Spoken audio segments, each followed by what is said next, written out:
भगत सिंह का जन्म 28 सितंबर 1907 को प्रचलित है, परंतु तत्कालीन अनेक साक्ष्यों के अनुसार उनका जन्म 27 सितंबर 1907 ईशून्य को एक सिख परिवार में हुआ था।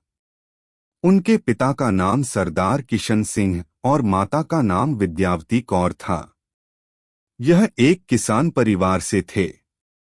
अमृतसर में 13 अप्रैल 1919 को हुए जलियांवाला बाग हत्याकांड ने भगत सिंह की सोच पर गहरा प्रभाव डाला था। लाहौर के नेशनल कॉलेज की पढ़ाई छोड़कर भगत सिंह ने भारत की आज़ादी के लिए नौजवान भारत सभा की स्थापना की थी। वर्ष 1922 में चौरी चौरा हत्याकांड के बाद गांधी जी ने जब किसानों का साथ नहीं दिया तब भगत सिंह बहुत निराश हुए।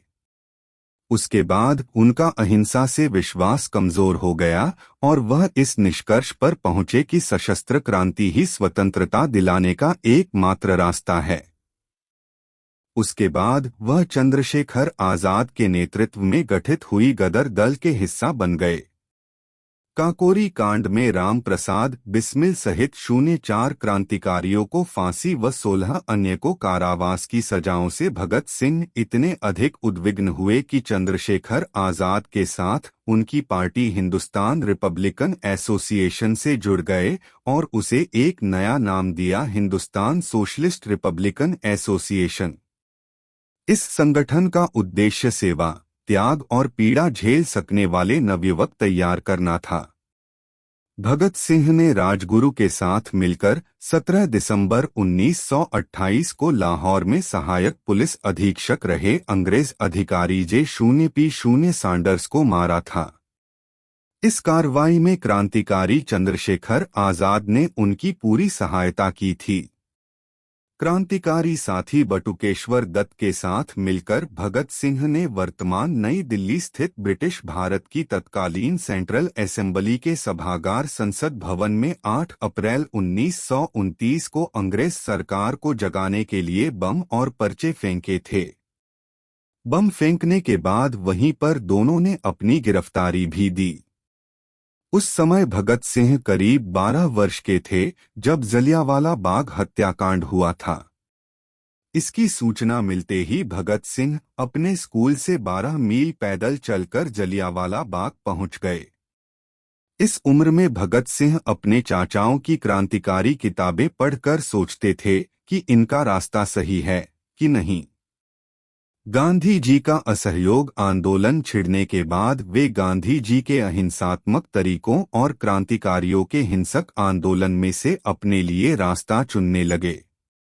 गांधी जी के असहयोग आंदोलन को रद्द कर देने के कारण उनमें थोड़ा रोष उत्पन्न हुआ, पर पूरे राष्ट्र की तरह वो भी महात्मा गांधी का सम्मान करते थे। पर उन्होंने गांधी जी के अहिंसात्मक आंदोलन की जगह देश की स्वतंत्रता के लिए हिंसात्मक क्रांति का मार्ग अपनाना अनुचित नहीं समझा। उन्होंने जुलूसों में भाग लेना प्रारंभ किया तथा कई क्रांतिकारी दलों के सदस्य बने। उनके दल के प्रमुख क्रांतिकारियों में चंद्रशेखर आजाद, सुखदेव, राजगुरु इत्यादि थे। काकोरी कांड में 4 क्रांतिकारियों को फांसी व 16 अन्य को कारावास की सजाओं से भगत सिंह इतने अधिक उद्विग्न हुए कि उन्होंने 1928 में अपनी पार्टी नौजवान भारत सभा का हिंदुस्तान रिपब्लिकन एसोसिएशन में विलय कर दिया और उसे एक नया नाम दिया, हिंदुस्तान सोशलिस्ट रिपब्लिकन एसोसिएशन। 1928 में साइमन कमीशन के बहिष्कार के लिए भयानक प्रदर्शन हुए। इन प्रदर्शनों में भाग लेने वालों पर अंग्रेजी शासन ने लाठीचार्ज भी किया। इसी लाठीचार्ज से आहत होकर लाला लाजपत राय की मृत्यु हो गई। अब इनसे रहा न गया।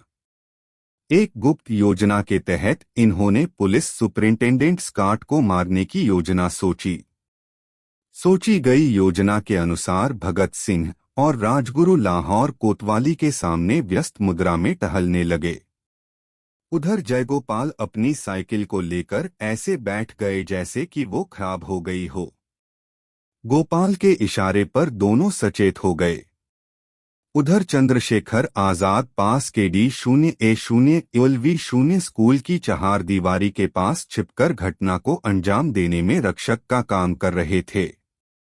17 दिसंबर 1928 को करीब 4:15 बजे A0S0P0 सॉन्डर्स के आते ही राजगुरु ने एक गोली सीधी उसके सर में मारी, जिससे वह पहले ही मर जाता।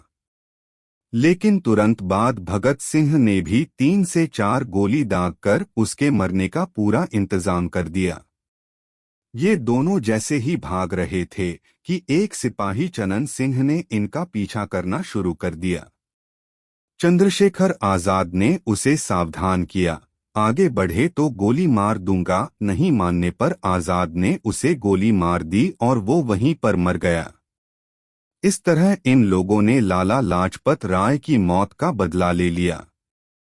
भगत सिंह यद्यपि रक्तपात के पक्षधर नहीं थे, परंतु वे वामपंथी विचारधारा को मानते थे तथा कार्ल मार्क्स के सिद्धांतों से उनका ताल्लुक था और उन्हीं विचारधारा को वे आगे बढ़ा रहे थे। यद्यपि वे समाजवाद के पक्के पोषक भी थे।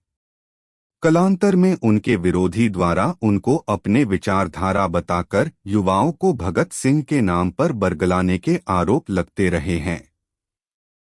कांग्रेस के सत्ता में रहने के बावजूद भगत सिंह को कांग्रेस शहीद का दर्जा नहीं दिलवा पाए, क्योंकि वे केवल भगत सिंह के नाम का इस्तेमाल युवाओं को अपनी पार्टी से जोड़ने के लिए करते थे। उन्हें पूंजीपतियों की मजदूरों के प्रति शोषण की नीति पसंद नहीं आती थी। उस समय चूंकि अंग्रेज ही सर्वेसर्वा थे तथा बहुत कम भारतीय उद्योगपति उन्नति कर पाए थे, अतः अंग्रेजों के मजदूरों के प्रति अत्याचार से उनका विरोध स्वाभाविक था। मजदूर विरोधी ऐसी नीतियों को ब्रिटिश संसद में पारित न होने देना उनके दल का निर्णय था। सभी चाहते थे कि अंग्रेजों को पता चलना चाहिए कि हिंदुस्तानी जाग चुके हैं और उनके हृदय में ऐसी नीतियों के प्रति आक्रोश है। ऐसा करने के लिए ही उन्होंने दिल्ली की केंद्रीय असेंबली में बम फेंकने की योजना बनाई थी। भगत सिंह चाहते थे कि इसमें कोई खून खराबा न हो और अंग्रेजों तक उनकी आवाज भी पहुंचे। हालांकि प्रारंभ में उनके दल के सब लोग ऐसा नहीं सोचते थे, पर अंत में सर्वसम्मति से भगत सिंह तथा बटुकेश्वर दत्त का नाम चुना गया। निर्धारित कार्यक्रम के अनुसार 8 अप्रैल 1929 को केंद्रीय असेंबली में इन दोनों ने एक ऐसे स्थान पर बम फेंका जहां कोई मौजूद न था, अन्यथा उसे चोट लग सकती थी। पूरा हाल धुएं से भर गया। भगत सिंह चाहते तो भाग भी सकते थे, पर उन्होंने पहले ही सोच रखा था कि उन्हें दंड स्वीकार है, चाहे वह फांसी ही क्यों न हो, अतः उन्होंने भागने से मना कर दिया। उस समय वे दोनों खाकी कमीज तथा निकर पहने हुए थे।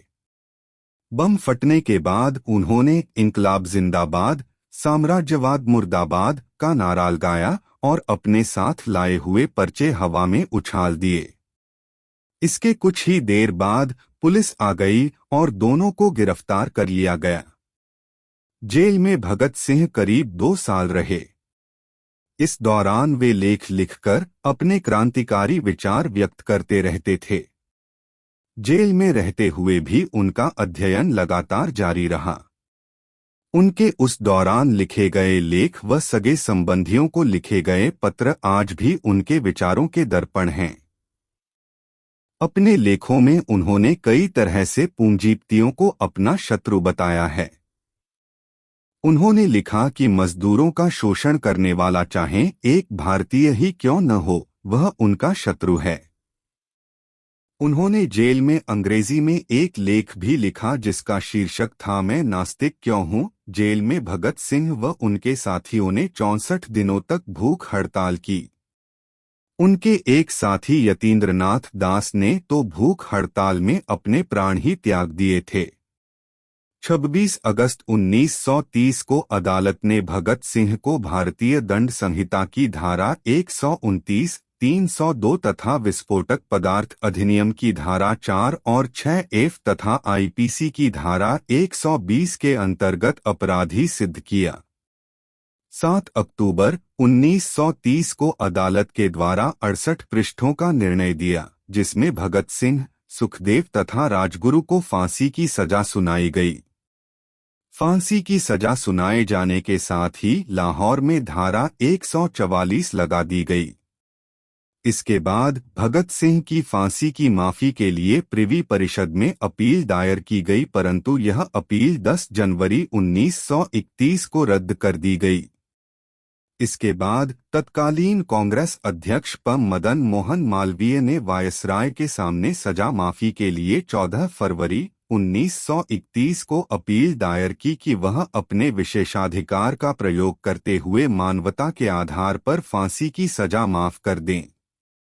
भगत सिंह की फांसी की सजा माफ करवाने हेतु महात्मा गांधी ने 17 फरवरी 1931 को वायसराय से बात की। फिर 18 फरवरी 1931 को आम जनता की ओर से भी वायसराय के सामने विभिन्न तर्कों के साथ सजा माफी के लिए अपील दायर की। यह सब कुछ भगत सिंह की इच्छा के खिलाफ हो रहा था, क्योंकि भगत सिंह नहीं चाहते थे कि उनकी सजा माफ की जाए। 23 मार्च 1931 को शाम में करीब 7:33 पर भगत सिंह तथा इनके दो साथियों सुखदेव व राजगुरु को फांसी दे दी गई। 14 फांसी पर जाने से पहले वे लेनिन की जीवनी पढ़ रहे थे और जब उनसे उनकी आखिरी इच्छा पूछी गई तो उन्होंने कहा कि वह लेनिन की जीवनी पढ़ रहे थे और उन्हें वह पूरी करने का समय दिया जाए। कहा जाता है कि जेल के अधिकारियों ने जब उन्हें यह सूचना दी कि उनके फांसी का वक्त आ गया है तो उन्होंने कहा था, ठहरिए, पहले एक क्रांतिकारी दूसरे से मिल तो ले। फिर 1 मिनट बाद किताब छत की ओर उछालकर बोले, ठीक है, अब चलो। फांसी पर जाते समय वे तीनों मस्ती से गा रहे थे, मेरा रंग दे बसंती चोला, मेरा रंग दे, मेरा रंग दे बसंती चोला, माए रंग दे बसंती चोला। फांसी के बाद कहीं कोई आंदोलन न भड़क जाए, इसके डर से अंग्रेजों ने पहले इनके मृत शरीर के टुकड़े किए, फिर इसे बोरियों में भरकर फिरोजपुर की ओर ले गए, जहां घी के बदले मिट्टी का तेल डालकर ही इनको जलाया जाने लगा। गांव के लोगों ने आग जलती देखी तो करीब आए। इससे डरकर अंग्रेजों ने इनकी लाश के अधजले टुकड़ों को सतलुज नदी में फेंका और भाग गए। जब गांव वाले पास आए तब उन्होंने इनके मृत शरीर के टुकड़ों को एकत्रित कर विधिवत दाह संस्कार किया और भगत सिंह हमेशा के लिए अमर हो गए। इसके बाद लोग अंग्रेजों के साथ साथ गांधी को भी इनकी मौत का जिम्मेवार समझने लगे। इस कारण जब गांधी कांग्रेस के लाहौर अधिवेशन में हिस्सा लेने जा रहे थे तो लोगों ने काले झंडों के साथ गांधी जी का स्वागत किया। एकाध जगह पर गांधी पर हमला भी हुआ, किंतु सादी वर्दी में उनके साथ चल रही पुलिस ने बचा लिया।